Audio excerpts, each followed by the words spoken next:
भारत माता की। आज पंजाब दी इस गुरुआं पीरां दी धरती ते तुहाडे सारिया दे बीच आके मैनू मान महसूस हो रहा हो। पंजाबियों किवे हो? चढ़दी कला च हो? साथियों, कुछ समय पहले मैं यहां श्री गुरु रविदास जी के जन्मोत्सव का हिस्सा बनने आया था और आज हमारा जालंधर विकास के उत्सव का साक्षी बन रहा है। आज सुबह मुझे जींद से देश की पहली हाइड्रोजन ट्रेन शुरू करने का अवसर मिला है। आज जींद से ही मुझे कुरुक्षेत्र में एक भव्य सिख म्यूजियम के शिलान्यास का सौभाग्य मिला है। ये म्यूजियम हमारी गुरु परंपरा को, गुरुओं के ज्ञान को भावी पीढ़ी तक पहुंचाने में बड़ी भूमिका निभाएगा। ये गुरुओं की शिक्षाओं, उनके बलिदान और सेवा की परंपरा को जीवंत रूप में प्रस्तुत करने वाला प्रेरणा केंद्र बनेगा। हरियाणा की भाजपा सरकार ने हमारी सिख विरासत को भावी पीढ़ी तक पहुंचाने के लिए ये पवित्र काम शुरू किया है।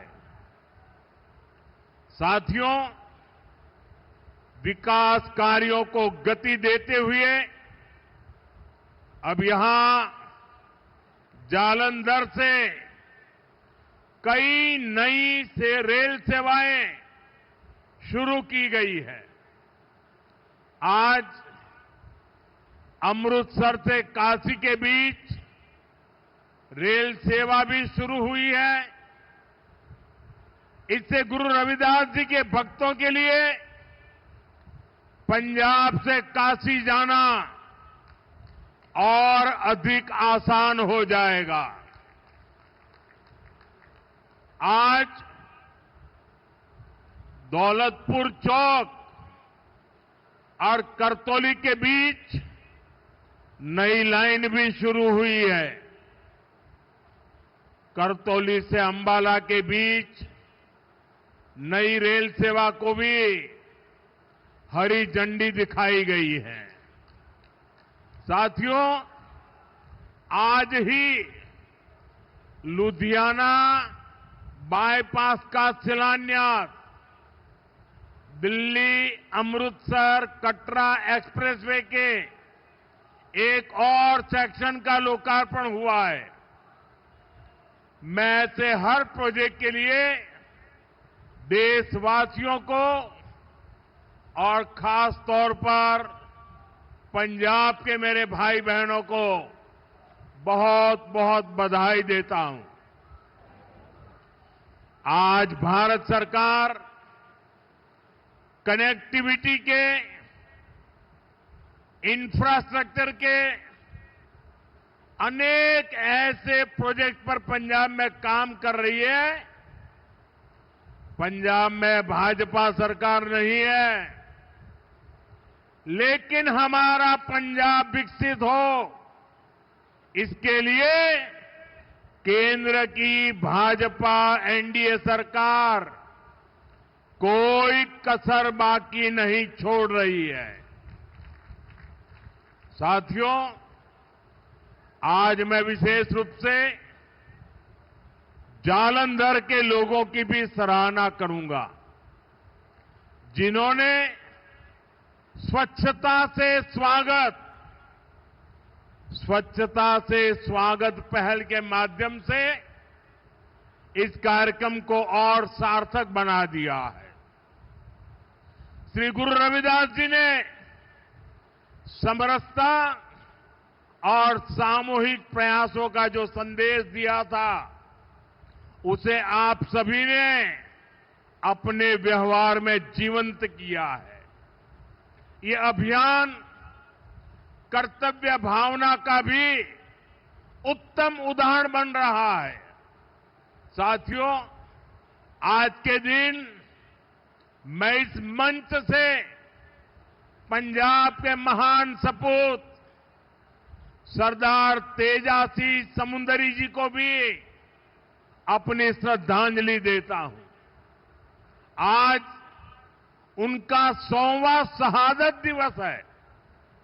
उन्होंने अंग्रेजी शासन काल में सिख हितों की रक्षा के लिए अनेक आंदोलन किए।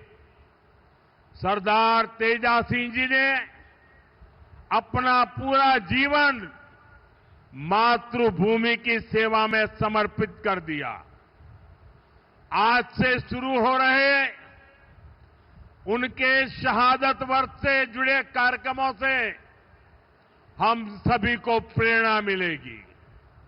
साथियों, केंद्र की भाजपा सरकार की भी प्राथमिकता है भारत के हर नागरिक की सेवा, भारत के हर नागरिक का जीवन आसान बनाना और उसे आगे बढ़ने के लिए नए नए अवसर उपलब्ध कराना। और इसलिए हम नागरिक देवो भव इस मंत्र पर चल रहे हैं। गरीब हो, मिडिल क्लास हो, ऐसे हर परिवार को बेस्ट से बेस्ट सुविधा मिले, ये हमारा प्रयास है। और नागरिक देवो भव का ये भाव हमारे काम में दिखता है। साथियों, जो भारतीय रेल है, एक गरीब परिवारों की, मिडिल क्लास परिवारों की सवारी है। लेकिन 2014 से पहले तक रेलवे की क्या स्थिति थी, ये आप अच्छे से जानते हैं। कांग्रेस सरकार नई ट्रेनों की झूठी घोषणा करके आराम से बैठ जाती थी। हमारे जो रेलवे स्टेशन है, इनको तो कांग्रेस ने अपने हाल पर छोड़ दिया था। यहां तक कि अंग्रेजों के जमाने में जो स्टेशन बने थे, उनकी सूध लेने वाला भी कोई नहीं था। साथियों, भारतीय रेल का नेटवर्क इतना विशाल है कि रोज उसमें जितने यात्री सफर करते हैं, उतनी तो कई देशों की आबादी भी नहीं है। रेलवे के विकास के जो काम आज हो रहे हैं, ये 30-40 वर्ष पहले हो जाने चाहिए थे। लेकिन पहले की सरकारों की प्राथमिकता में ये काम था ही नहीं। गरीब और मिडिल क्लास को भी सुविधा चाहिए, इनको भी साफ सफाई चाहिए, इनके समय की भी एक वैल्यू है। ये पहले की सरकारें चर्चा तक नहीं करती थी। साथियों, ऐसी सोच से विकसित भारत नहीं बन सकता था। इसलिए बीते वर्षों में भाजपा सरकार ने स्थितियों को बदलना शुरू किया। आज पूरे देश में रेलवे स्टेशनों का कायाकल्प किया जा रहा है। अमृत भारत स्टेशन स्कीम के तहत 1300 से ज्यादा रेलवे स्टेशन को आधुनिक बनाया जा रहा है और इनमें से कई स्टेशन पर काम पूरा हो चुका है। आज ऐसे ही 75 स्टेशन का लोकार्पण किया गया है। साथियों, जब आप यहां जालंधर कैंट स्टेशन में जाएंगे तब आपको एहसास होगा कि वाकई हमारा देश विकसित राष्ट्र बनने की ओर बढ़ रहा है। ये केवल स्टेशन नहीं है, ये एक प्रकार से सिटी सेंटर है। जालंधर कैंट स्टेशन आधुनिक भी हुआ है और उसकी कैपेसिटी भी बहुत बढ़ गई है।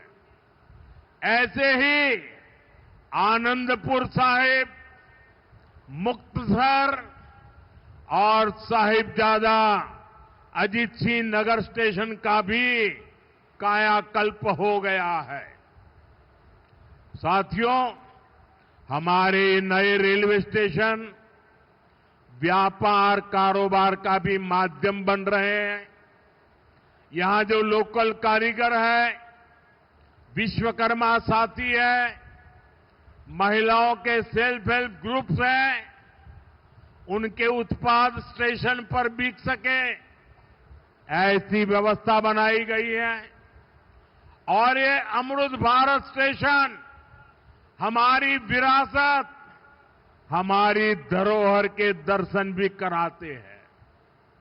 अब जैसे जालंधर है, यहां की पहचान स्पोर्ट्स से है, खेलकूद से है, तो जालंधर कैंट स्टेशन में पंजाब की खेल परंपरा और लोक संस्कृति के दर्शन होते हैं।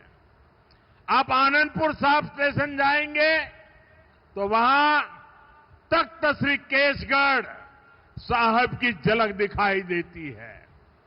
कालका स्टेशन पर श्री काली मंदिर के दर्शन होंगे। यानी हमारे स्टेशन अब हमारी संस्कृति, सभ्यता के प्रतीक भी हो गए हैं। साथियों, हम अपने पूर्वजों से प्रेरणा लेते हुए, उनका मान बढ़ाते हुए ही एक सशक्त राष्ट्र बन सकते हैं। इसी पवित्र भाव से ही आदमपुर एयरपोर्ट का नाम श्री गुरु रविदास जी महाराज जी एयरपोर्ट किया गया है और चंडीगढ़ इंटरनेशनल एयरपोर्ट पर अब शहीद भगत सिंह इंटरनेशनल एयरपोर्ट के नाम से जाना जाता है। और ये काम भाजपा सरकार ने किया है और हमें इस पर गर्व है। साथियों, ये धरती शेरे पंजाब महाराजा रणजीत सिंह की धरती है। महाराजा रणजीत सिंह के शासन में खुशहाली भी थी, सुरक्षा की गारंटी भी थी और समाज में सद्भाव भी था। लेकिन पंजाब में आज क्या हो रहा है, ये किसी से छिपा नहीं है। यहां विज्ञापनों के दम पर विश्वासघात की तस्वीर छिपाई जा रही है। आज पंजाब में कानून व्यवस्था बेहाल है। कब कहां गैंगवॉर हो जाए, किस दिशा से गोलियां चलने लगे, कोई कह नहीं सकता। यहां व्यापार कारोबार करना मुश्किल हो गया है। सरेआम लोगों से फिरौती मांगी जा रही है। पुलिस थाने तक सुरक्षित नहीं है। आए दिन थानों पर अटैक होते हैं और सबसे दुखद तो ये है कि पंजाब का भविष्य भी बर्बाद किया जा रहा है। नशे के सौदागर खुलेआम घूम रहे हैं। पंजाब के युवाओं को नशे के दलदल में धकेला जा रहा है। साथियों, आज यहां जो लोग पंजाब की सत्ता में बैठे हैं, ये लोग बहुत घमंड से देश की राजनीति बदलने का दावा करते थे, लेकिन आज इनकी सच्चाई देश देख रहा है। 2-3 दिन पहले ही दिल्ली में इनके एक नेता को अदालत ने दोषी करार दिया है।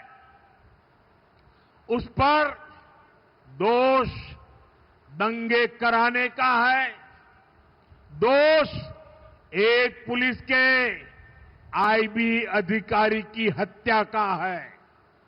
और इन लोगों की बेशर्मी देखिए, अदालत ने सबूतों के आधार पर फैसला दिया, लेकिन ये लोग कोर्ट के फैसले पर सवाल उठा रहे हैं। ये लोग अदालत के फैसले भी मत मजहब उसमें भी ढूंढ रहे हैं, क्योंकि इनके वोट बैंक का सवाल है। साथियों, कुछ दिन पहले ही गुजरात में इनके एक एमएलए को कोर्ट ने 7 साल की सजा सुनाई है। ये सजा सरकारी अधिकारियों पर हमले और वसूली के मामले में सुनाई गई है। वसूली, उगाही, अवैध कब्जे, ये सब इनकी राजनीति का ट्रेडमार्क बन चुके हैं। ऐसे ही अनेक मामलों में कई सारे लोग तो अभी जमानत पर बाहर चल रहे हैं। यहां पंजाब में ही देखिए, जिसको स्वास्थ्य मंत्री बनाया उसको घूसखोरी के चलते बर्खास्त करना पड़ा। एक मंत्री पर मनी लॉन्ड्रिंग जैसे गंभीर आरोप है। इनके एमएलए घूस लेते हुए रंगे हाथ पकड़े जा रहे हैं। ऐसे गिनते जाएंगे तो इनकी सरकार और इनकी पार्टी में कम ही लोग मिलेंगे जिन पर कोई दाग न हो।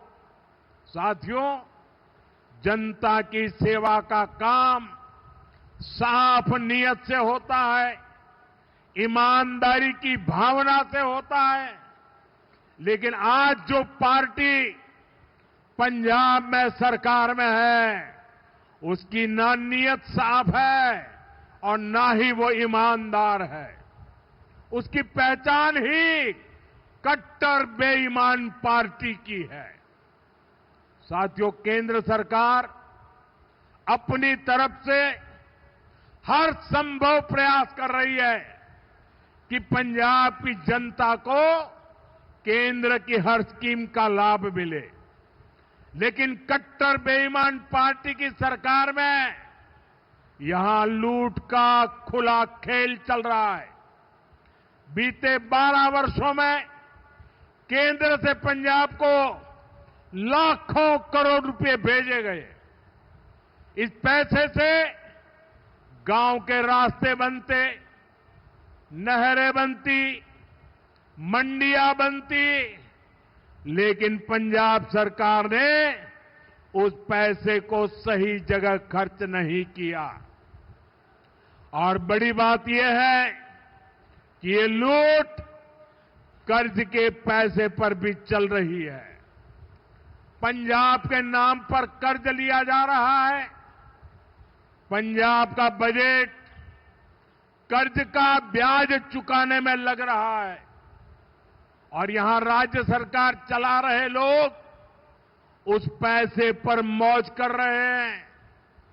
साथियों, आज हालत यह है कि पंजाब में विकास का हर काम ठप है।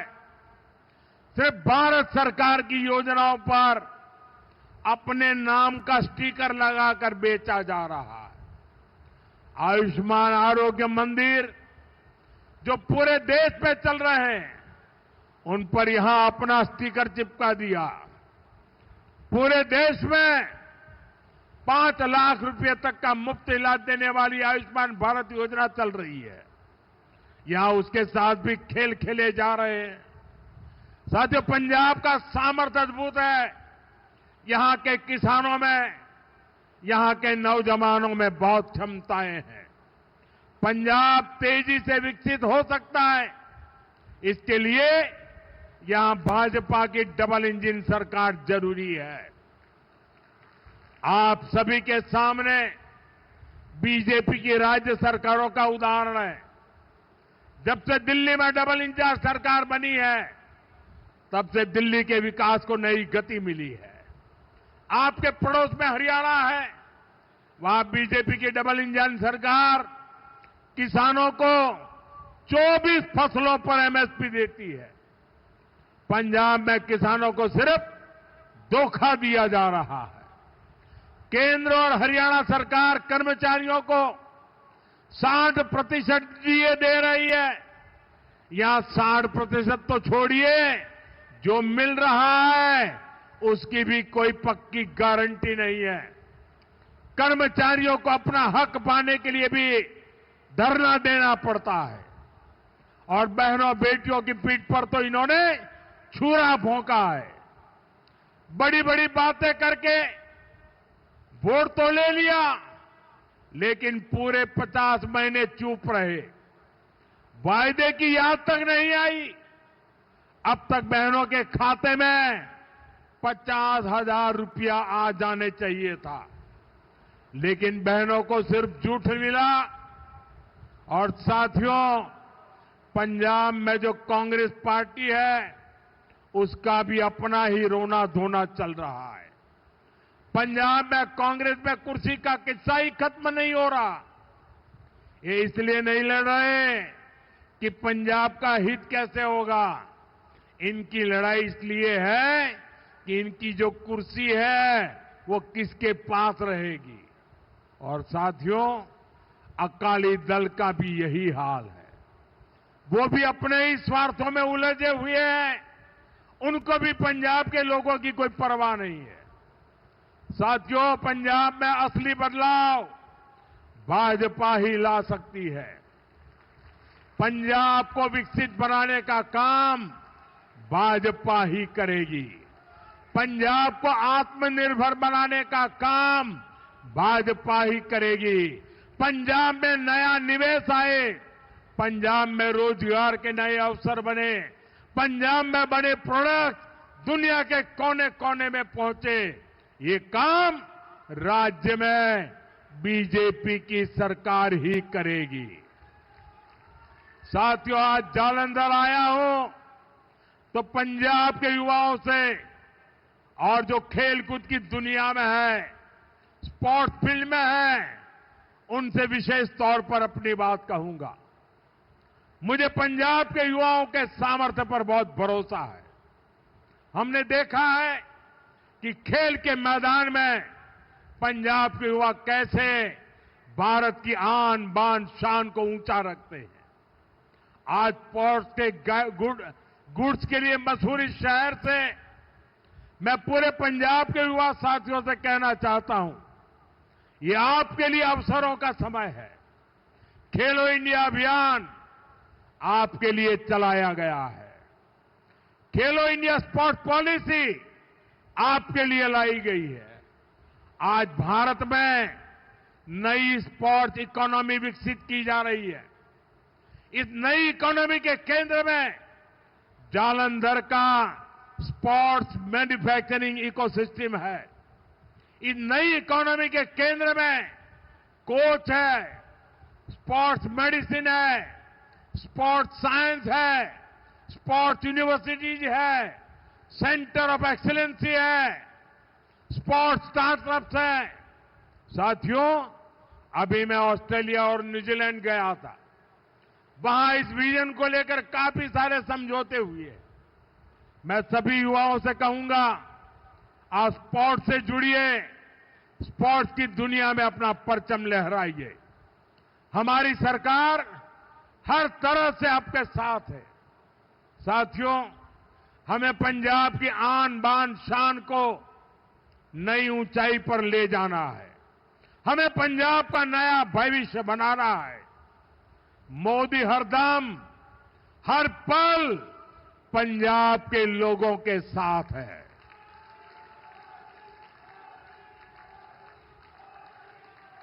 साथियों, फिर एक बार सभी मेरे पंजाब के भाई बहनों को इन विकास कार्यों की बहुत बहुत शुभकामनाएं। मेरे साथ पूरी ताकत से बोलिए, भारत माता की, भारत माता की, भारत माता की।